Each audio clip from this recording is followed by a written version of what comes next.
5 after 4, is that it? Yeah, I think people start coming in. Yeah, people are coming in now. So you're looking at the name. You're looking at the names. Huh? I'm looking Okay. at the participant box. We've got 14, 15, 17, 18. I'm jealous. I didn't get anything like this when I was presenting.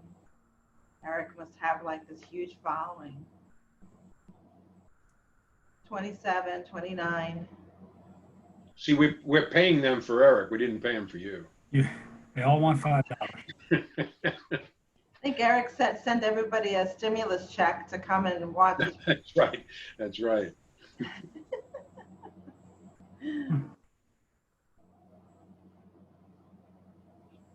I recognize a few of the names. I don't see the where are the names? If you, on the bottom of the screen, if you click on participants.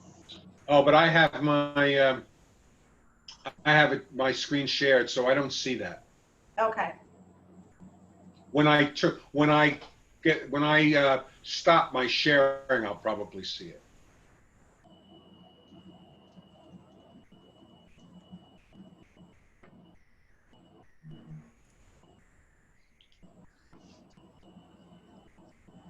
Right, we have 32 attendees on. Wow.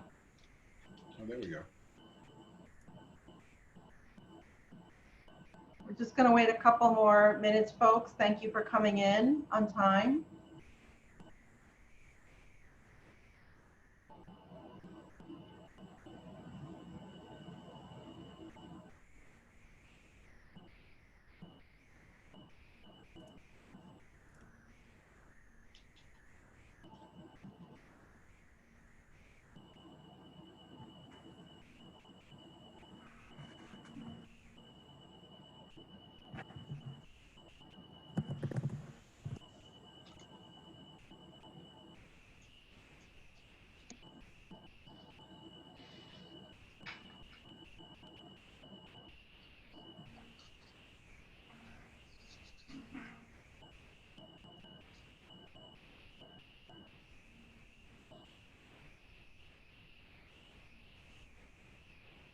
Okay, Marty, there's 35 attendees.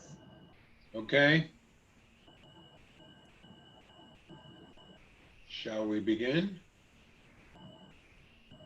There's people are still people are still coming in. Okay. I had not a good experience with my Zoom meeting this morning. A lot of people couldn't get in. It was asking them for a password, and and some of them only could get in on audio. Oh, wow. Not, well, if yeah, people five are people. Yeah, people are updating their version of Zoom to 5.0, and there was yet another version update this afternoon. So people need to do that. All right, we're up to 38. I think you should, whenever you want to, Marty, you can go ahead and get started. Okay, open it up. All right, go ahead. Hello, everybody, and good afternoon, and welcome to our webinar this afternoon. My name is Marty Tellis, and I'm the chairman of the Northwest chapter of SCORE.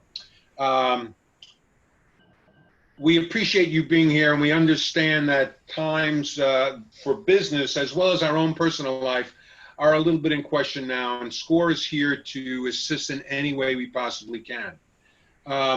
Just some housekeeping. We will be on webinar mode, so you will be muted, but we would like for you to put your name and what you do in the chat box, and when you have any questions, either use the chat box or the Q&A button. Just a little bit about what SCORE is for those of you that may not know. We're a national organization that is sponsored by the Small Business Association. We are made up of successful, experienced professionals who are both retired and partially retired or not retired at all, and they give their time pro bono to help small business. We like to be as being with your business from for the life of it. We can help start it, and we can be there when you have any questions going forward. What you can expect from us is free, confidential, and unlimited mentoring for you if you're thinking about starting a business, if you are in the midst of growing a new business, or you're an existing business and are growing it or want to grow it in a different way.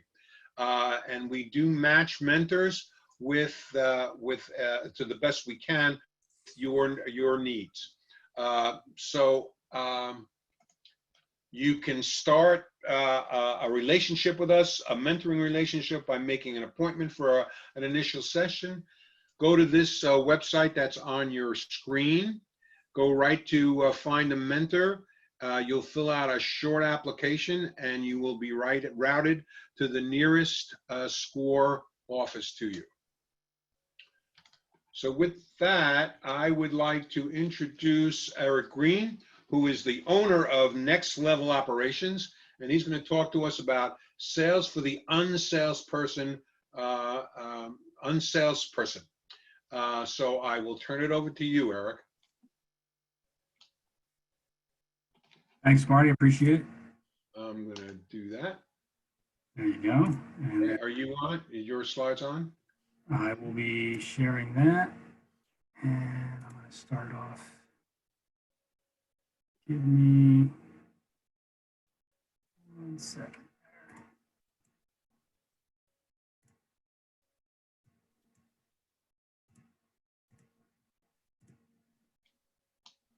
there. Okay. That looks more like it. And it looks like I have the subtitles, the transcribing on, so that might help some of you. It's pretty accurate. It may not help all of you. So if you see some funny translations, I apologize. Keep the chuckles to a minimum. Guys, welcome to the Un-Salesperson. That's sales for the rest of us. For those of you who are professional salespeople, you will probably get a tip or trick or two out of this. For the rest of us, this is going to help us get into something that we're mostly uncomfortable with. Sales itself is much maligned, and in many cases, rightfully so. People don't like salespeople. If you ask someone what they want to be when they grow up, nobody says, I want to be a salesperson. In fact, according to this 2018 Gallup Forbes poll, salespeople just are a little bit better than Congress people in terms of what people think that they have honesty and ethical standards.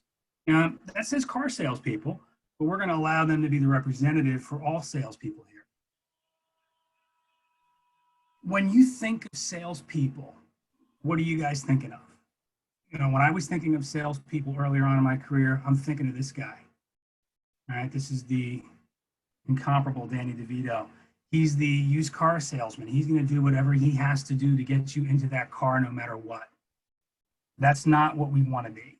Unfortunately, when we get forced into selling, this is the example we think of when we start to pretend to be this guy. Don't be this guy. When we start talking to someone and they feel like they're being sold to, they start thinking of this guy. And we want to avoid that. That is a bad representation of what this really should be. And the truth is this: great salespeople aren't known as salespeople. They're known as something else. They're the owner, the executive, the tech. Talk to my insurance agent. She's going to take good care of you. Yeah, she's in insurance, but she's also in sales, and nobody had to say sales. Go see my guy at the dealership. They'll put you in the right direction. Talk to my guy at this store. Talk to my friend over here. Each of these people got referred as great salespeople, but we never used the word sales. And that's why you see so many people in a sales role who have alternative titles. I'm a consultant, I'm an account manager, I'm a territory rep. We're trying to distance ourselves from this guy. So, who am I? I'm an unsalesperson just like you. I'm an unlikely entrepreneur. I have my business coaching practice, Next Level, and I help my clients with their sales training, with their profitability, with their struggles. I own Master Tech Environmental in North Jersey. This is boots on the ground guys that do remediation of mold and trauma scene and virus. I have to go into people's houses and write the scope of work and the proposal and sell the job. And with a partner, I own the franchise. We're franchising this across the United States. We've got to sell this to franchisees, convince them that our system is the right one for them. And then when they do join our team, they come to our training and we spend an entire day working on sales with them. These are smart, technically proficient, educated, and motivated people, but they're not salespeople. So we got to get them over their fear and loathing of sales. We got to teach them that this is not a used car lot.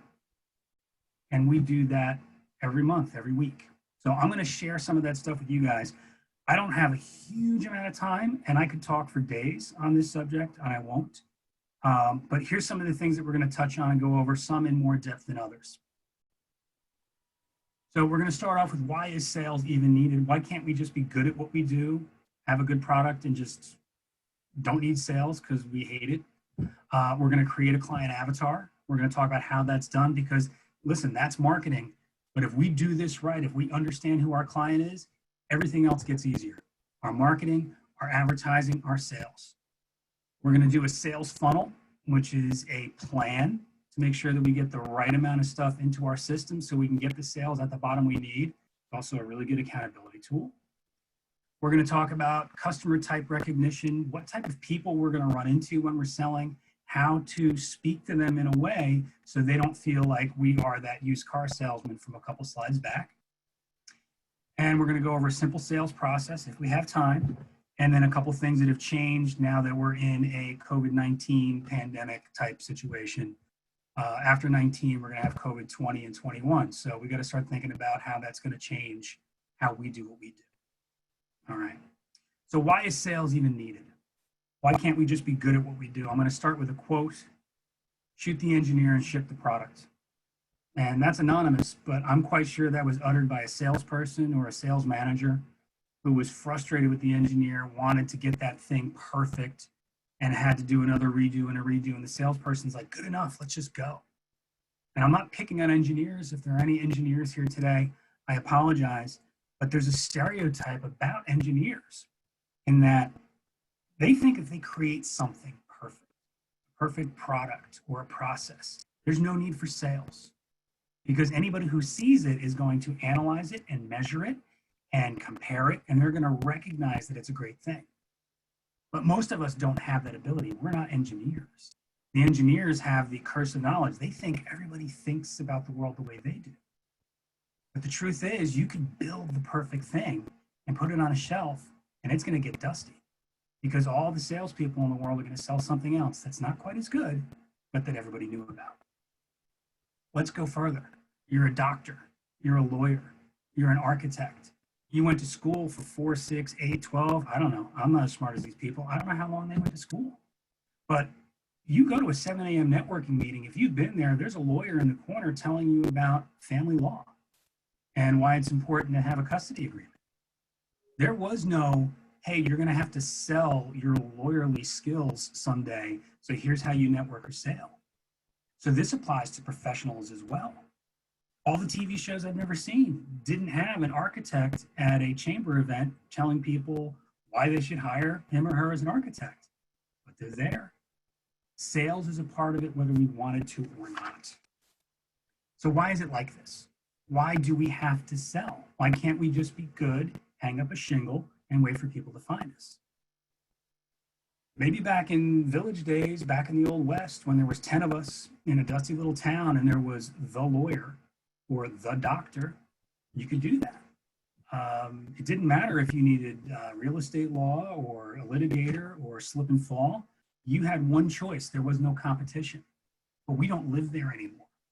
We live in a relatively wealthy, educated, super population dense portion of the country where there are 1,200 other people that do exactly what you do, maybe not as good, but they're going to get in front of that potential client before they ever find you. So that's why this portion is necessary. As distasteful as it may be, as tough as it may be, because we're not natural salespeople. This is something that we need to do, and we got to get serious about it. All right, enough stage setting. Let's get into it. Again, doesn't matter. Are you a professional? Are you a graphic designer? Are you selling supplies, services? You've got a cleaning service. You've got a taxi. It doesn't matter what you're doing. When you started it, you had some expertise in what you did, or you had a plan. And then what happens is you start moving, you start going. The first couple of weeks are really exciting. The next couple of months are pretty cool. And then all of a sudden the phone stops ringing and the money's running out and we panic. I know I did, because I need to make this work. I've got people that are counting on me. I've invested a lot in this. If I don't get sales going, I'm going to fail, and I don't want to fail. Slow down. We're going to make a plan. One of the first things that we do is we start throwing things out there. Let's create a Facebook page. Let's go to some networking events. Let's print up 8,000 business cards and just give them to everybody we meet. And the problem with that is we're starting with an external solution without a plan. We are just throwing things into the wind. Remember, there's lots of people doing what we're doing, and everybody's shouting, hey, look at me. This is what I do. We're going to get lost in the sauce. So we need to make a plan. Now, this plan can take days, weeks, and months, and big companies spend billions of dollars figuring these things out. But we're unsalespeople. We are entrepreneurs. We are small and medium-sized companies, so I'm going to keep it simple. The two things we got to start out with is we got to understand our company, our service, our product, what makes us unique. The experts call that the unique sales proposition, or USP. You can spend a lot of time on that, and it's worthwhile. Talk to your coach, talk to your score coach, talk to your business coach, talk to your marketing expert about that. But essentially it is, what's unique and special about what you do and provide? More importantly than that, who is our ideal client? Who is the person that we really want to speak to? Because if you're shouting into the wind, nobody's going to hear you. But if I go up to one person and whisper in their ear, and it's the right person, I might get that sale. All right, so we're going to jump into creating an avatar. Now, creating an avatar is that amalgam, that average of your perfect client. If we could create them out of clay, that's that client avatar. And big companies spend big dollars figuring out who their client avatar is. Now, if you're Google or Amazon, you can spend billions of dollars branding yourself, but you don't have billions of dollars, and neither do I.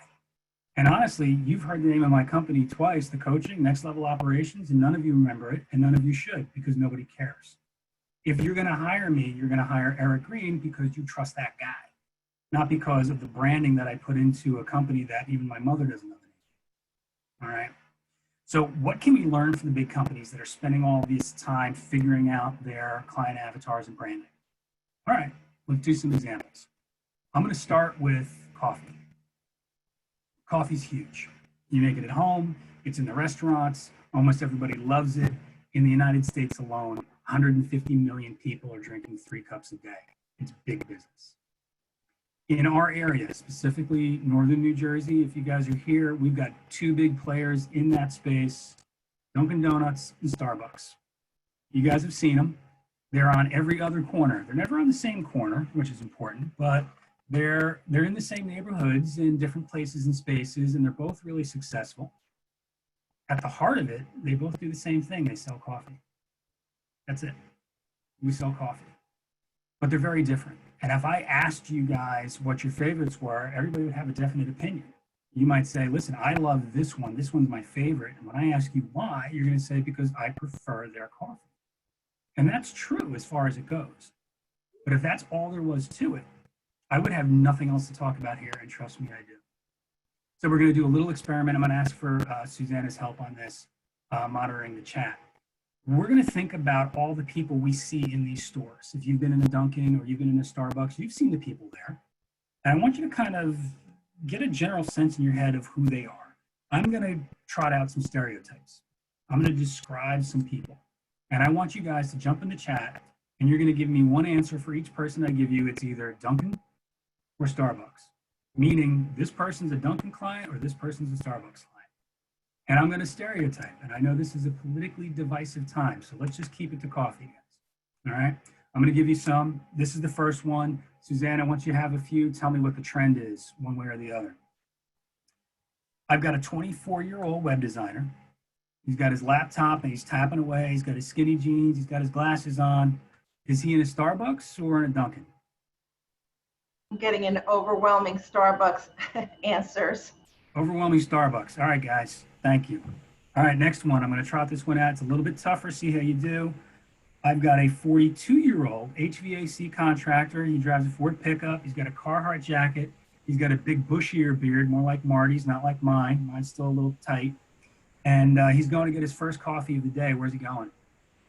I get overwhelming Dunkin' Donuts. Overwhelming Dunkin'. Okay. Here's some of the divisive stuff, guys. Keep it to coffee. I've got an older gentleman who's walking into his coffee shop. He's got a red hat on it, and it says, "Make America Great Again." Is he walking into Starbucks or Dunkin'? Oh, I've got Dunkin' and I've got 7-Eleven and I've got a McDonald's. And a McDonald's. Okay. So McDonald's and 7-Eleven coming in at the last turn, but Dunkin' Donuts ahead. Last one, guys.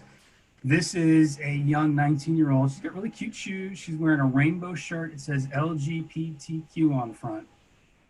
Is she walking into Starbucks or Dunkin'? I'm getting Starbucks. You getting Starbucks. Okay. So I'm going to remind you guys that we have no idea how these people like their coffee. If they like it iced, if they like it hot, black, with milk, without, we don't know. All we know is what they look like. And I can tell you something. Dunkin' and Starbucks know it too.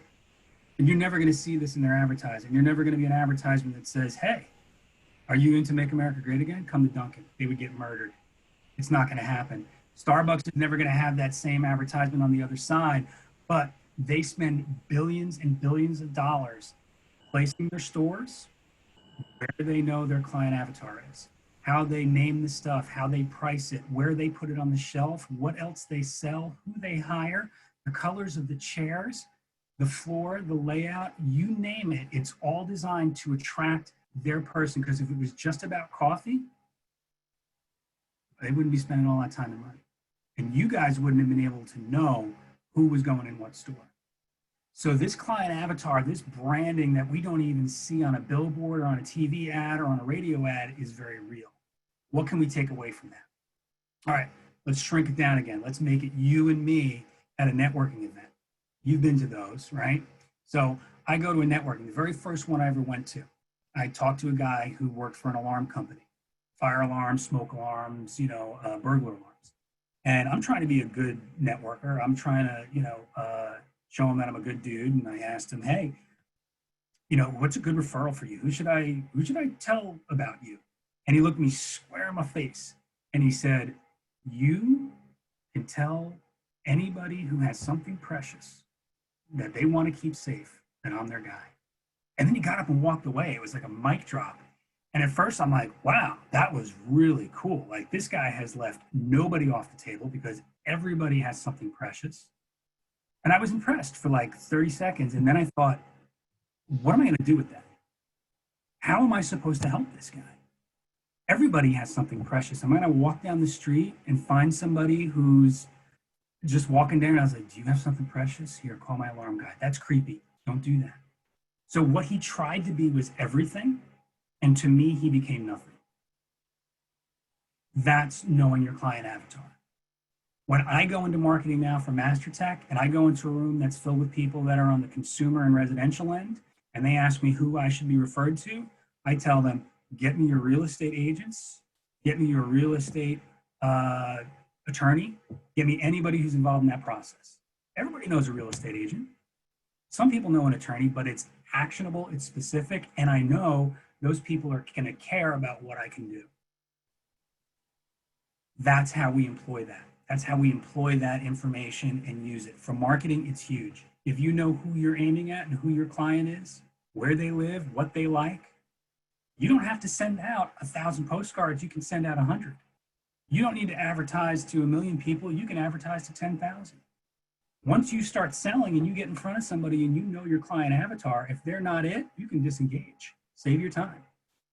If they are, you know to invest. If you go into a room of 50 people, you know who you're looking for. And that's huge. So that's why it's important. If you guys take nothing else away from today, I hope you take this. How do you do it? How do we sit down and figure out who our client avatar is? All right, it's a little bit of a process, but it's not that hard. If you've been in business more than 6 months, a year ideally, you've got the data.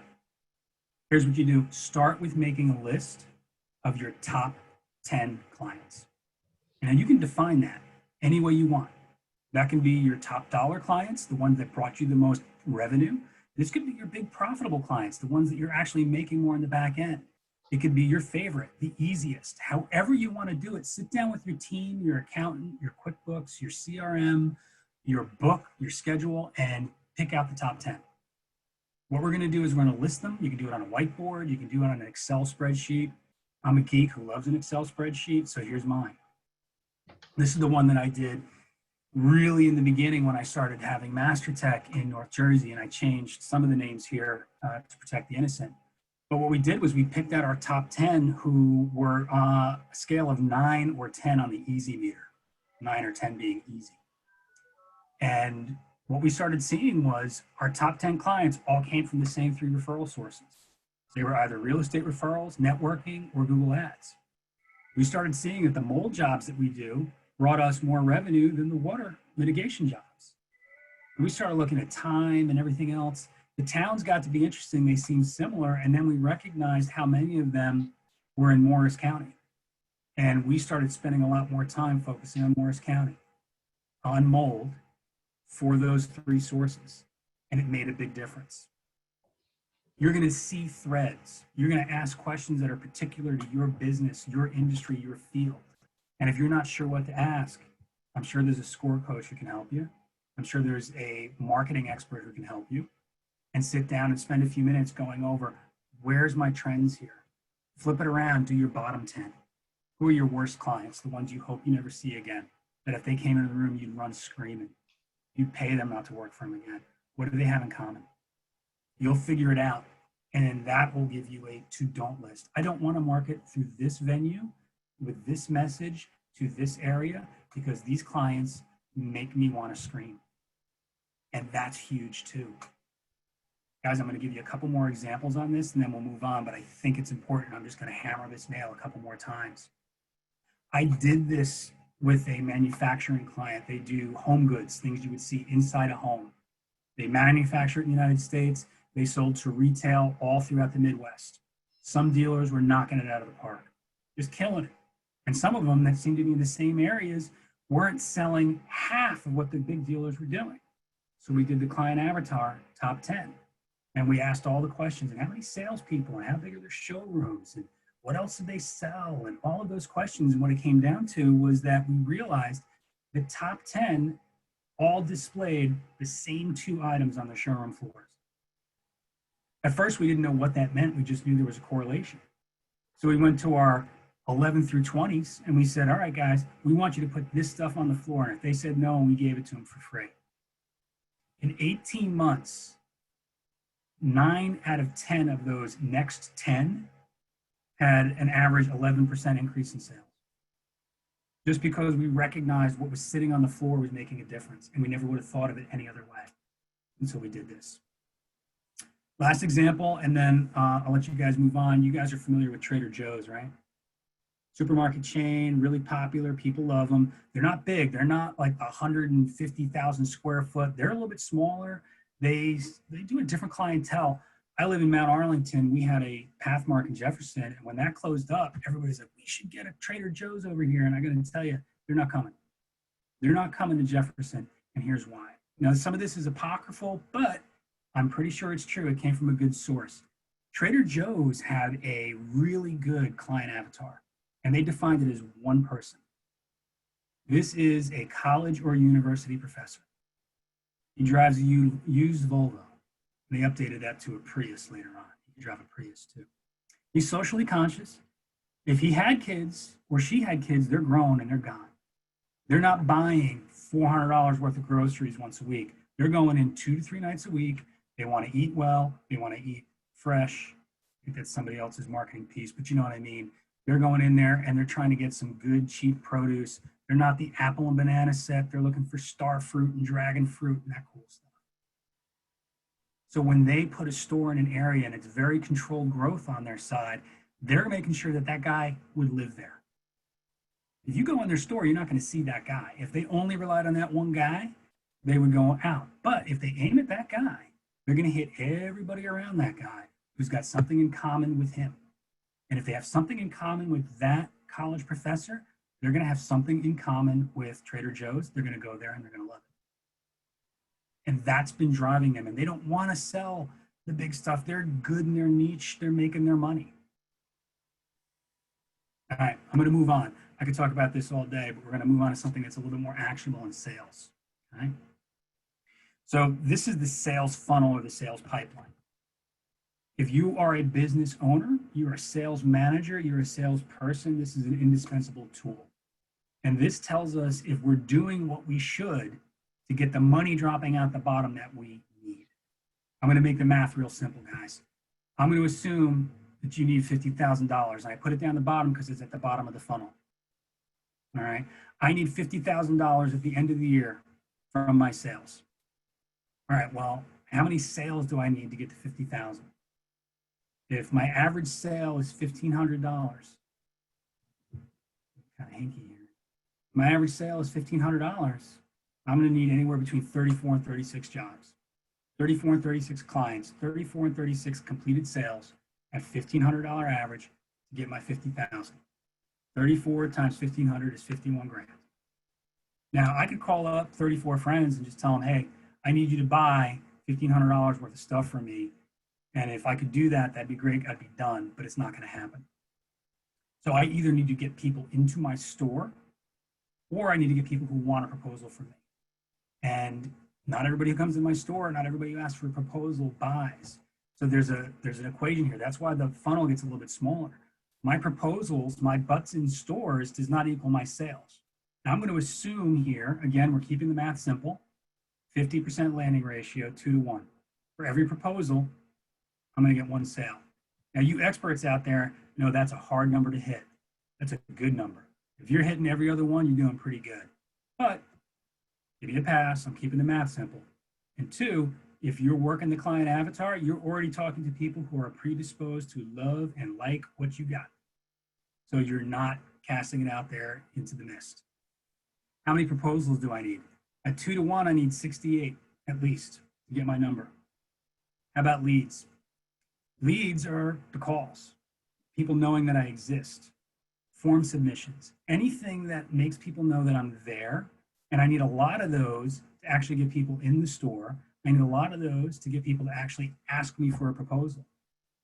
So those, probably 3 to 1, maybe more. But again, we're keeping the math simple. So at 205 leads, that'll give me my 68 proposals to get my 34 sales. Well, that sounds simple enough, but how do I get those leads? This tool tells us what we need, not how to get it. Now, if you're sitting there and you're measuring this out, you recognize that you need your 50,000, and you look at the top and you go, well, I need to generate 205 leads this year. So maybe from repeat clients and word of mouth, I'm getting 6 leads a month. That gets me part of the way there. But now I need another 12 a month. I need 18 a month to get me to where I need to be. So my shortfall on leads is 12 a month. I've got to figure out how to get those 12. You might have to do some advertising. Again, you might have to go to that marketing company or that expert. You might have to go to your coach. You may have to be a really good content generator on social media. You need to go to 4 networking events instead of 2. I don't know what it is, and you've got to work on that strategy. But if you use this as your guide, you'll know if the strategy you're employing is working, or more importantly, not working. If you track this and things are starting to go off the rails, you've got a month where you only brought in 5 leads, guess what? You're just seeing into the future because you're not going to get the proposals you need. And if you don't have those, you won't get the sales. And if you don't get the sales, you won't get the 50 grand. If you use this, track it, and actually follow through with looking at it and seeing where you are versus your goal, you can start to see when things are going off the rails again, and you can make a change. You can do something different. you can ultimately decide that, you know what, this is not for me. I'm not going to do it anymore. I don't want you to do that. And the best chance for you to continue to be successful in what you're doing is to measure it and follow through. This takes a little time to get perfect, but you've got the basics down. And if you've got the basics down, you start at the bottom, work your way to the top, and then start to fill that funnel. Again, I wish I could spend more time in this. I'm going to move on. How much time do I have, Susanna? I don't want to kill us. We generally end around 5:30. Around 5:30? You have time. Oh, yeah, we're doing good. Okay. I did get a question when you were talking about avatars.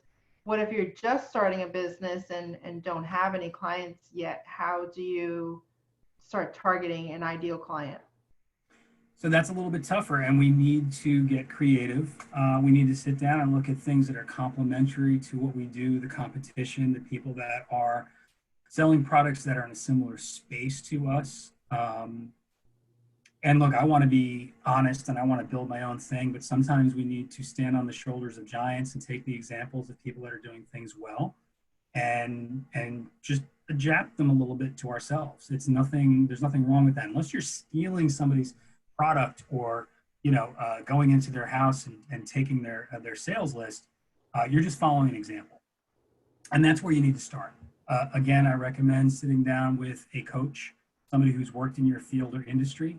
They're going to be aware of some little tips and things that you wouldn't be just starting off. The types of, what would be a great referral partner for you? And it becomes an aha moment when they say, hey, you should be talking to this type of person. So reaching out to your network, reaching out to experts, and again, score is low impact on your wallet. I cost a little bit more. So you may want to start with them and they can steer you in the right direction. Once you've got about 6 months of data, then you can go back and start to refine it.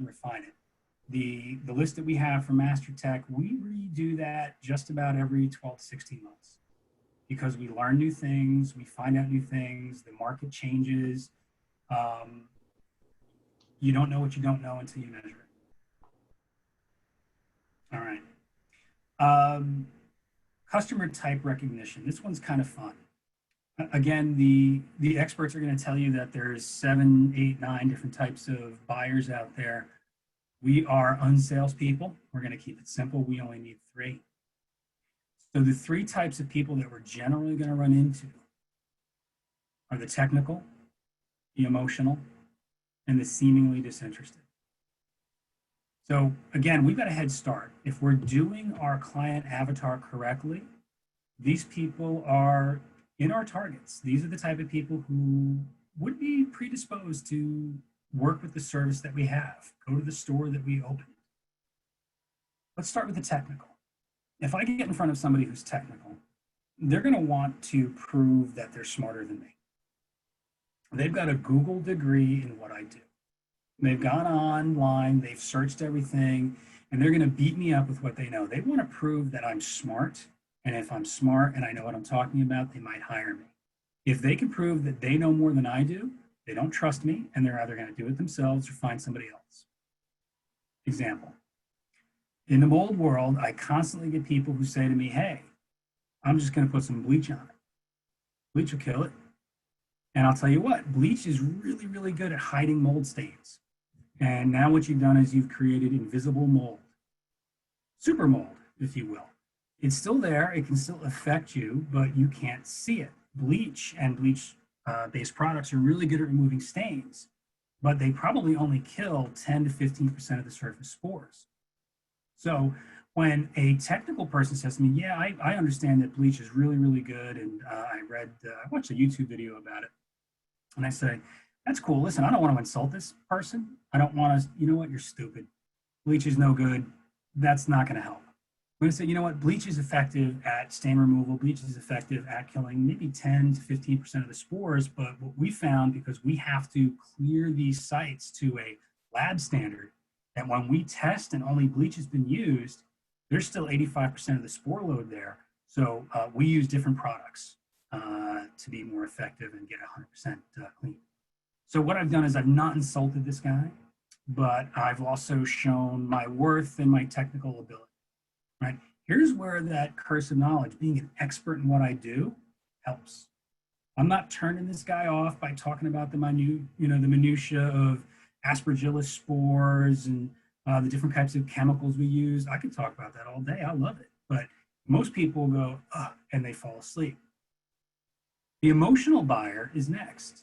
If I start trying to sell the emotional buyer on the efficacy of antimicrobials on spores and the testing thereof, they're going to feel like I'm Danny DeVito back in the used car lot. The emotional buyer does not want to hear about the deep technical explanation of what I do. They're interested in a solution and they don't want to get ripped off. So between these two, I've got to start listening to what are the questions they're asking me. I'm going to ask a few questions myself to get an idea of what is concerning them, what they're interested in. And the answers I get are going to steer me in the direction of whether this is more of a technical person. 25% of the people out there are probably technical. Whether they're an emotional buyer, about 50% of the people out there are emotional. Or they're seemingly disinterested. Now, the seemingly disinterested they're like the cool kids of the buyer world. They are so resistant to sales. They've been sold to so many times that if they even catch a whiff of me selling, I'm dead to them. So we have to play hard to get. They may be interested, and that's why I say seemingly disinterested. They may be interested in what we have to sell, but they have to decide to buy. I can't convince them to sell. And that's a dance. So when we meet somebody at a networking event, when a customer comes in our store, when we get that nebulous call on the phone where somebody says, hi, do you sell X? Yeah, we do. Are you interested in buying X? Well, maybe. What can you tell me about it? I'm probably dealing with a technical or an emotional buyer, but I've got to suss out a little bit more. The seemingly disinterested, if he called, he's already going to have his questions, very specific, and he's going to move on, make a decision, or move away. If I meet them out in the wild, I've got to be a little bit distant, a little bit cool. At a networking event, if I meet this person who says, so you clean up mold? Yeah, clean up mold. Yeah, that's cool. I do this, I do that. All right, great. Let's talk a little bit about what you do. And if he keeps kind of circling back to it without getting too deep, I know they're kind of interested, but they're afraid that I'm going to pounce on them like a tiger. And I'm not going to do that. I may say, yeah, you know what? Do you know Nick over there? Yeah, I saw you talking to Nick. I did a job for Nick a few years ago. It turned out really well. He's a great guy. And I'm just going to drop that out. Now we know somebody in common. He may go over to Nick and find out that, yeah, Eric did work for him. And it was pretty good. And it worked out well. You're going to have to play hard to get. You're going to wait for them to come to you. You're going to come at it obliquely. You may be speaking to somebody else in their presence so they can hear you talking about your pitch. That's the way to deal with them. With the emotional, they're looking for that solution. Oh my God, I've got mold in my attic and everybody's telling me it's going to be $10 million and I just need to sell this house. Okay. Well, it's not going to be $10 million. I can tell you that. But I can come and look at it. And I can check it out and I can tell you if it's mold that we can likely take care of it in 2 days. And, let's go from there. I know you got a closing date. Let's get this taken care of. And I'll either give you an estimate now if I can, or if not, I got to come out to your house and take a look at it. So we need to start with listening. We need to start with asking some probing questions that have to do with the situation they're facing. Once you get an idea of which lane they're going down, then you can kind of change the way that you're selling and talking to them so you meet the expectations. So many times people will feel if I'm the technical guy and what I think they're emotional, but they're technical. And they ask me a question and I say, no problem, we can take care of it in 2 days and I'll get there and I'll give you a 15% discount. I've lost that guy because I've tried to sell to him as an emotional client. If I try and, again, sell that emotional person with the big technical aspects of what I do and getting into the details, I'm going to turn them on. So this is really broad. This is really a broad base on the types of clients that are out there, but it gives you an idea of how important it is to recognize that client. One last thing on the seemingly disinterested. Once they do decide to pick you, there is no more loyal a customer. They are bought in on you. So you didn't sell them, they decided to get you. And once they do, they will refer the heck out of you. So it may feel like you're wasting your time playing hard to get and just touching them once in a while, but it's worth the wait. Hopping ahead. Okay, guys, this is short sales process. And I think that's kind of a misnomer, but I didn't name this. This is really 4 questions that you need the answers to when you're dealing with a longer term sales cycle. Some of you guys are cash and carry. It's on the shelf, they come in, they give you money, they buy it, they walk away. There's not much of a chance to get to know somebody.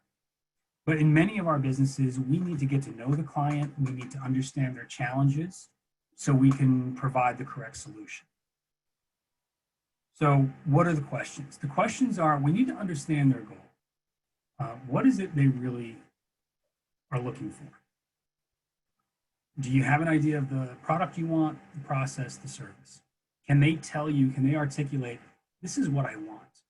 And you may have some people who will come in with a problem and they'll say, this is what we're experiencing and we don't know what to do about it. Okay. That's less likely nowadays. Again, with Google, people are able to search the answers to these questions so they come relatively prepared. But you give them some options, and once they can pick one and say, this is what I want to do, okay, now we understand the goal. Because if somebody just comes to you with a problem and you think you have the solution, that's a big turnoff. You need to understand, guys got to be on the same page. And that's really key in this sales process.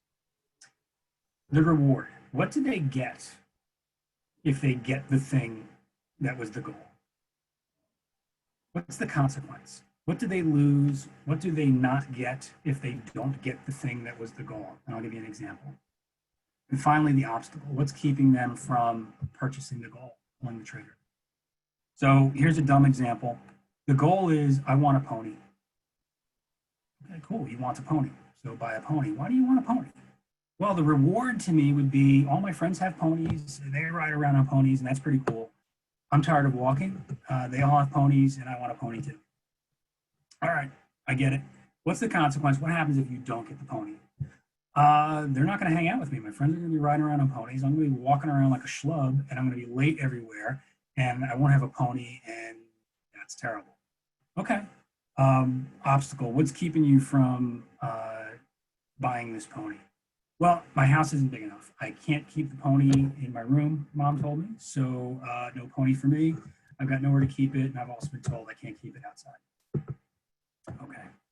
We understand what they want. We understand why they want it. We understand what happens if they don't get it. The obstacle often is money. In this case, it's we've got no place to keep the pony. Sometimes it's we don't understand or we don't trust. And the mistake that salespeople make is the first 1 or 2 sales always turn out to be very similar, so we assume they're all the same.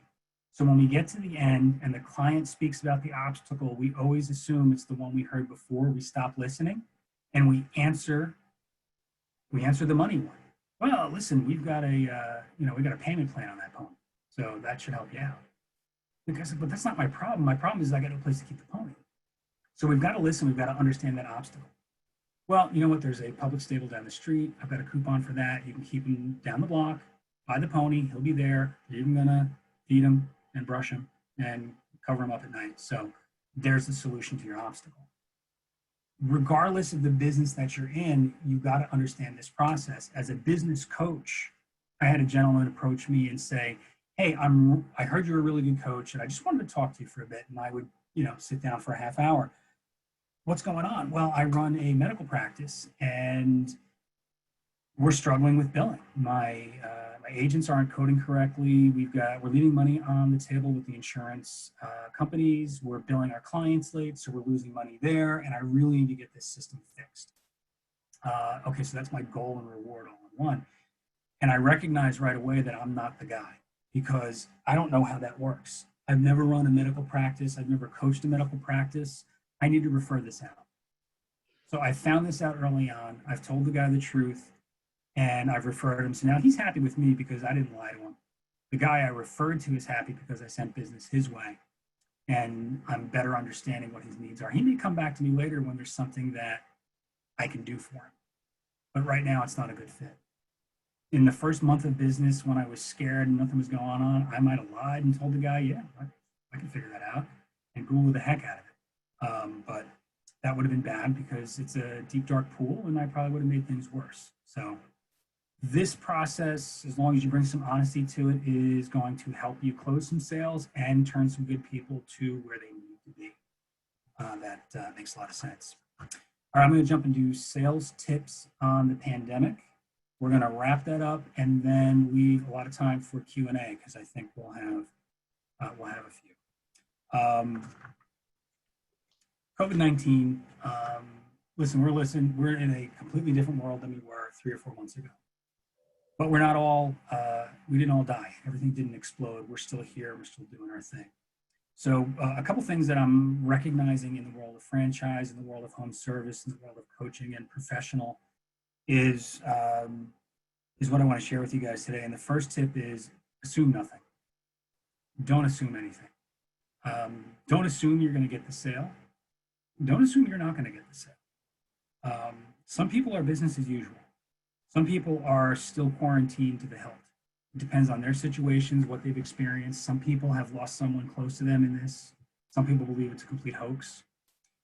Some people are outside of territories where it's been a big deal. And it's all different. Ask the questions just as you would when you're trying to figure out what kind of client they are, emotional, technical, or seemingly disinterested. You ask some questions here. How you doing? Are you working from home? Is your office open? Don't assume that you're not going to get the sale. I've had some salespeople call me that I've been working with, and they started the conversation off by saying, I understand it's a different world and we're not going to do that sale. I just wanted to let you know I'm here. Okay, you just let me off the hook. I was going to buy it anyway because I still need it. The things that are important still stay the same. So if they're in a business that is still chugging, don't assume you don't have the sale. But you may have to go about it a different way. You may have to come at them digitally or ship it or meet outside at 6 feet with masks. But I'm willing to do that for a good client and a good sale. Here's one that's a little bit tough to handle, but may affect some of us is your business probably will come back. Whether you'll still be there and have weathered all this remains to be seen, and I hope you will. But some industries and some places may not come back, and you can't assume that you will. If you are a handshake trainer, you train people on how to give really good, hearty handshakes, you may want to look for something else. You're standing on a burning platform in the middle of a raging sea, and you're afraid to jump into that water, but it is safer to try it than to stand there and get burned. So if you're looking at the sales funnel from a couple back and you're seeing that thing dry at the top, it's dropping dust out the bottom. Let's use the tools, let's use the metrics, and let's make sure we see where we really are and be honest with ourselves. There's some worst case scenarios out there, and there's some good case scenarios. So don't let yourself fall either way. Measure as you go, and you're going to see a lot of both, but you may be able to navigate. The basics stay the same, even more so. We were always selling things based on profitability, comfort, sense of normalcy, efficiency, the ability to do the same things better. Those things still matter. What's changed are people's budgets and our ability to deliver those things. So it may change the sales cycle, but the actual value of these things stay the same. You don't need to revamp your entire sales pitch. You don't need to revamp all of your marketing. You need to address the changes that are here, incorporate them, and move on. Get good at video. Get good at video now. Don't wait, don't walk, run. If you're already on this Zoom video, you're like most of us, you're getting a crash course in this. Zoom is the 600-pound gorilla, but there are other options out there. And if you've just been attending, you haven't been hosting or running meetings for your clients, practice. Make your spouse and kids join a meeting that you put together and practice. Practice getting in front of that screen. Comb your hair. Make sure you take up 75% of the screen. Make sure that it's not tilted up so we're looking up your nose. Make sure that your head doesn't look like a coconut sitting at the bottom of the panel. You want to be centered. You can practice this. It's just like practicing your handshake in that dead art. This is our new handshake, and how we present here is a little bit different. We don't have to wear pants. We do need to make sure that the rest of us is looking good. Practice. There are some options out there. Like I said, Zoom is big. Google has a free option that they've revamped. They've had it forever, but now it's called Google Meet. Microsoft Teams, Join.me. There are dozens more. A lot of them have free services, so try a few out and have the clients downloaded to your machine. So if a potential customer is using something that you don't typically use, you're ready to go. Yep, I've got Google Meet. I've got Microsoft Teams. Yeah, sure, I can meet you there. Again, same problem, different space. The things that we learn as a client in the client avatar are applicable here. We may not be going and knocking on as many doors. We may not be going and seeing people in person, although we probably will be again. Make no doubt. We need to get better in that digital space. So if you haven't posted to your Facebook company page since 2018, post a few. If your LinkedIn profile still has the job you had 5 years ago, time to update it. Spend a little time on getting your stuff tight and branded, because people are interested in you. And if they check you out, they don't want to see 10 inches of dust. They want to see that you are active and available. Consult with an expert. We're going into some uncharted territory. Again, SCORE is a good resource. Business coaches are a good resource. Marketing agencies and marketing experts are a great resource. They know this space. They've been playing in this space. They can tell you how to make the conversion on some of your more traditional advertising and marketing and reaching out ways, and put it into a digital venue. Last thing, this is specifically for business owners. Protect yourselves. We are in such a rush to get back to work, and some of you guys are quite sure that this is a real disease, and some of you are not. Whether you believe it or not doesn't really matter. It matters whether your clients and employees do. And if they believe it, and they believe you are acting in a way that is unsafe, you've either gotten them sick or you've gotten yourself sued. If you don't believe in COVID, that's fine. You are going to believe in liability insurance. So take some steps. Again, maybe meet with the insurance side of your business, some of the people there, and talk to them about what are the things that you can do to make it a safe place when you do go back to work. Even as simple as processes of, the one ways, everybody wash your hands, no more than 2 people in this room, 6 foot, social distancing, masks, nothing super expensive. I mean, you can go ahead and put up that plexiglass stuff if it works, but have something. Something is better than nothing. So when you are standing in front of a mediator in 16 months, you can say, no, we took steps. We took steps to protect the people that worked here. All right. Eric, before you go on, there's a couple of questions here on the Q&A box. Yeah. One is from Lauren, and she's asking if you can go back and describe the emotional buyer. She missed the description, and quite frankly, I kind of missed it too. So can you go back and take a look at that? And then we have another question after that. Okay, so the emotional buyer is, I guess emotional is a little bit of a misnomer. The emotional buyer is looking for a solution to their problem with minimal intervention on their part, and they don't want to pay too much. Nobody wants to pay too much. Nobody's saying, I'm looking for a service and I've got all this extra money I want to use. That's not happening, but it is important to an emotional buyer. They want to feel trust. And the way they feel trust is how you handle them and how you speak to them, and all of the things that we've all been working on for a long time to build trust. Referrals online, referrals from people that they know. Your attitude, the way that you treat them. If you call them on time, if you show up on time, if your store is open when you say it's going to, that's going to build some trust. If you listen to their questions and ask them without getting too typical, that's going to help the emotional buyer's trust.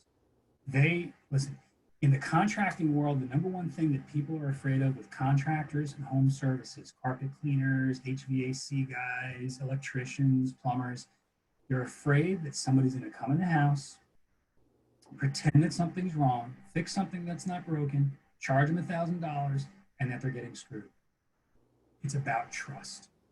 So what they want is they want the pipe to stop leaking, and they want to feel like you are their expert. Okay, so let me explain it to you briefly. Let me give you the top points of what's going on here, and we're going to move on. Okay, so you can ask me all the questions that you have. I'm not going to spend a half hour going into the difference between copper and plastic pipe. I'm just your plumber. I'm here to make it stop. So that's kind of the example I can give you there. Another way to look at it is your emotional buyer is what most people think is your standard buyer, who's not your technical and not your seemingly disinterested. I hope that helps. Great, thank you. And I'm not sure that this next question is for sales, but and if you don't have an answer, that's fine. We can always address this in another webinar, but we're being asked, what advice do you have for hiring A players during COVID? Do you have any words to say on that, or should we table that for another webinar? So yeah, a big part of my coaching practice is recruiting and hiring. And we've been doing that for about 8 years now with the person on my team. So it's tough. It's going to change soon. What we're competing with right now are folks who are afraid to go outside because they may die. And that's a pretty big incentive. And we're also competing with a fairly liberal unemployment system with a $600 federal kicker.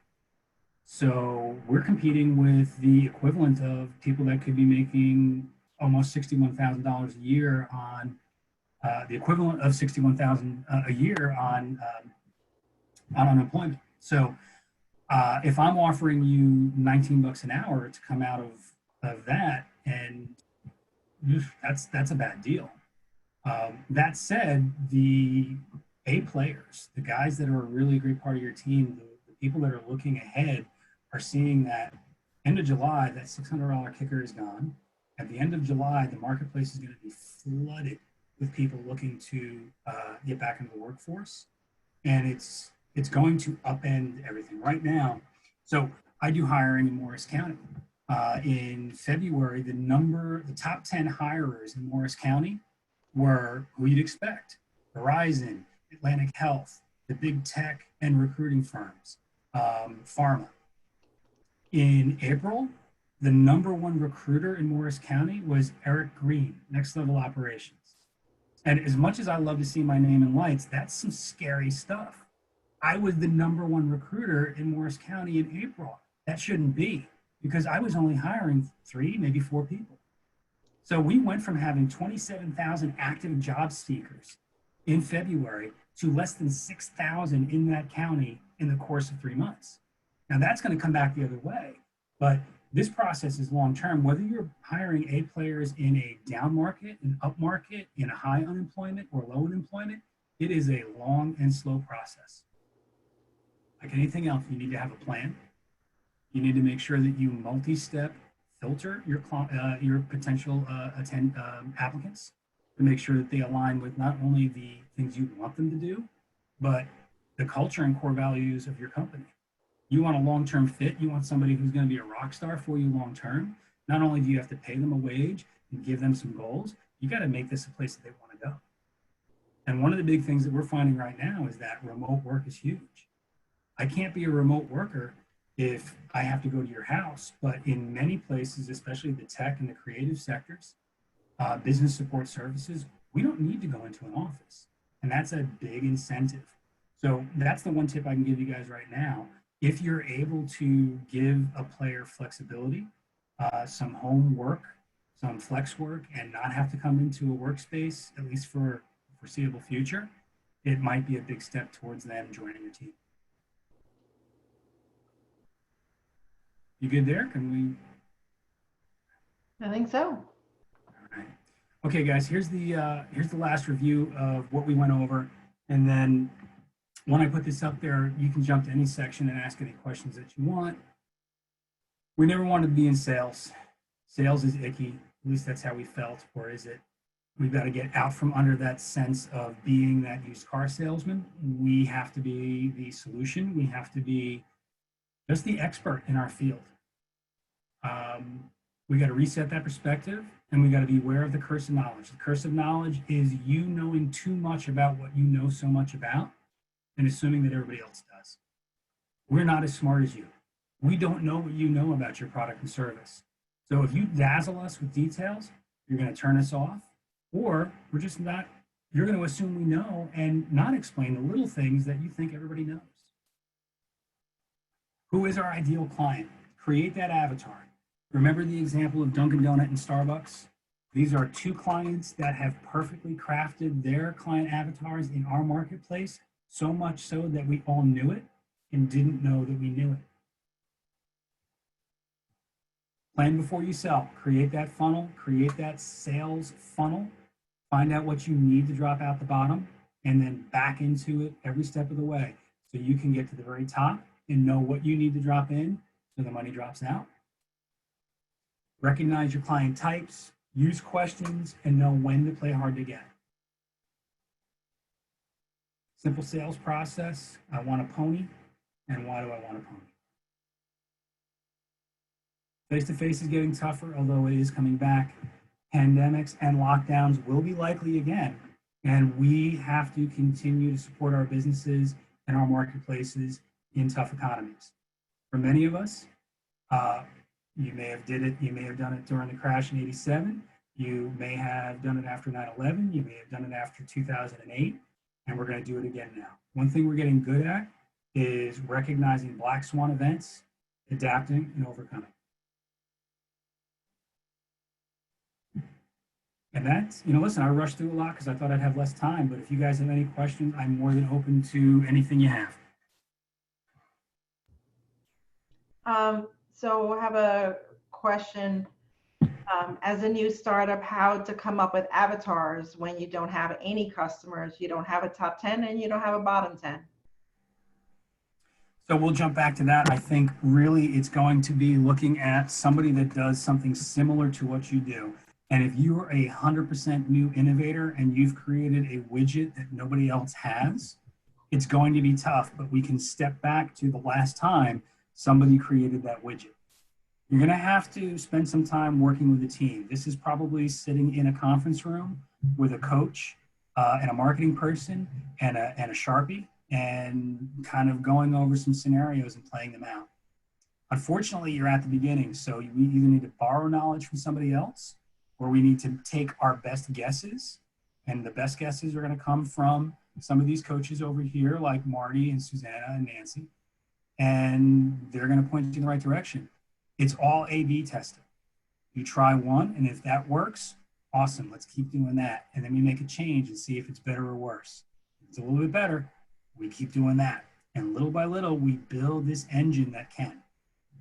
Can I build on that? Please. Everything you said is absolutely right, but sometimes we also do what we might call voice of the customer or potential customer. So to your point, Eric, you could call up folks that you think would be a potential customer and take them through your idea or your concept, realizing that you are divulging some information.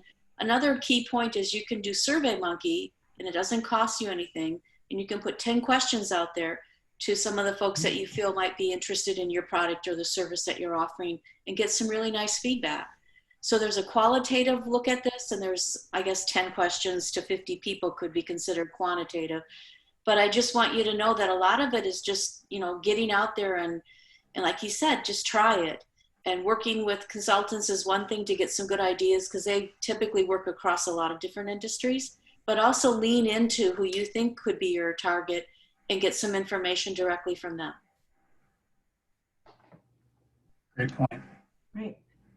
So I'm getting more questions. One is, how do you feel about cold calls? You have identified your target, built or acquired a list, and how do you reach them first? So cold calls are tough. I know as a recipient of cold calls, it makes me want to rip out my hair and scream a lot. So unfortunately, it's also effective. and it works well. And I guess it really depends on how you go about that. So when I'm hiring a inside salesperson or a territory rep who's going to be responsible for generating new business, we want them to be tenacious. We want them to have a thick skin. We want them to work the list and work the script and work the program, but also to be creative. And if they're the boots on the ground and they're the ones talking to people, we want to hear feedback from them.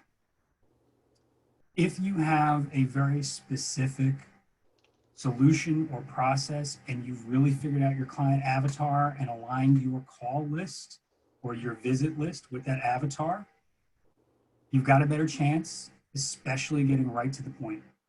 Just lay it out there. Look, you may not care or you may care, but this is what we do. And if you do, we can talk more. I would respect that instead of the fake preamble of, hey, how are you doing? And get to the point, save my time. My time is precious. That's great. I have a question. So if you're approaching a prospect, it's a great prospect, they seem to like what you have to offer, but they're not ready now. What is a good kind of general rule of thumb for following up with that person? You don't really want to walk away and assume that they're going to come to you when they're ready. They may have forgotten your name by that point, and you don't want to follow up with them every day or every week and just be a stalker. So do you prefer like a specific process for following up, kind of touching base with that person to see if they're ready yet? I think it's important to have a regular follow-up. When we work with potential franchisees on the franchise side, that is a long sales cycle. And we'll meet somebody at a trade show and they'll come and talk to us and say, man, that sounds really cool, but buying a franchise and changing your branding and learning a new system is a big deal. So that takes a while. And we just make sure that we reach out and we touch them on a regular schedule. Hey, can we put you on our email list just so we can keep you up to date with what's going on? We'll hit them on social media. And then personally, myself and my partner, Tom, we'll reach out to them every once in a while just via text. And, we formed a little bit of a relationship. Hey, man, I want to make sure your business is going well. Did you have any questions? How are things going? And if we hear, yeah, it's going great, and, we really didn't need to do it, cool, congratulations, good for you. Who knows what the next 2 years will happen? And now I've just made a contact. So it can't be one and done. A lot of stuff where people aren't ready, we need to be top of mind when they are. And so many times the only way to be top of mind when they are is to just kind of stay in front of their face without being too intrusive. And how often, when you say like you reach back out on a regular basis, do you like once a month, every other month? Like, I guess it depends on what you do for a living as well, but just in general, do you have any? In general, we're trying to toe that line and not being too intrusive, but being on top of them. So at first, the repetition is a little bit more regular. I'll reach out in a week. If I talk to them today, I'm going to reach out tomorrow. So it's going to be the very next day. And if I don't have anything back, then I'll wait a week. Then I'll do the very next week. Then I might wait 2 weeks. And then eventually it'll get down to, I'm just putting you into my once every month or two follow-up. This way I'm not a stack of stuff you hate in your inbox or in your voicemail. But you get reminded every once in a while, yeah, you know what, I should call that. Mm-hmm. Great. And for the follow-up, do you use a specific program or CRM? Do you use like Salesforce or HubSpot or anything like that? I've used a couple different CRMs, Dynamic CRM, Salesforce. I have used Zoho.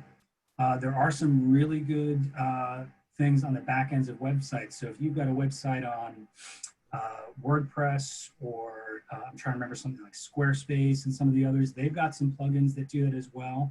And then there's also your email drip campaign tools. Constant Contact and MailChimp have some really good systems.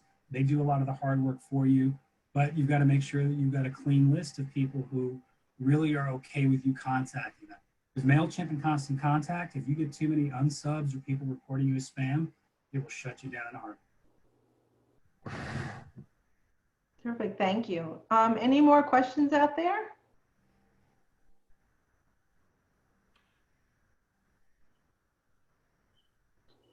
Al said thank you to Eric. I thought this was great. I loved it. Thank you. Any thoughts on consultant versus marketing agency? Not sure what all that means. Oh, in terms of who would we go to first? In this case, guys, I'm going to recommend you start with a score coach. I would too. You know, as a business coach, oftentimes I spend my time referring people to experts who know more than I do. And because of the position I'm in, I'm able to do that. So if I can help you, it's easier and it's quicker. But if I can't, I can get you in contact with the person who can. Awesome. Thank you very much. And so thank you for spending the time with us. I think we all learned a lot. And I'm so glad we have this recorded. So we're going to bring that back to Marty to close us out. Oh, Marty, you have to unmute yourself.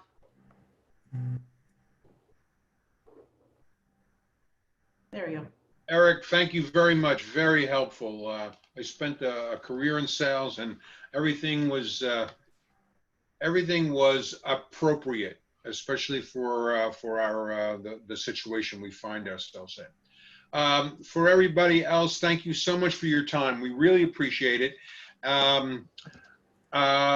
Next steps is continue to educate yourself. We have a webinar next week that it talks about podcasts. It's on Wednesday the 24th at 4 o'clock. So please join us and find yourself a mentor. If you go to the site, fill out that application, and you will be contacted.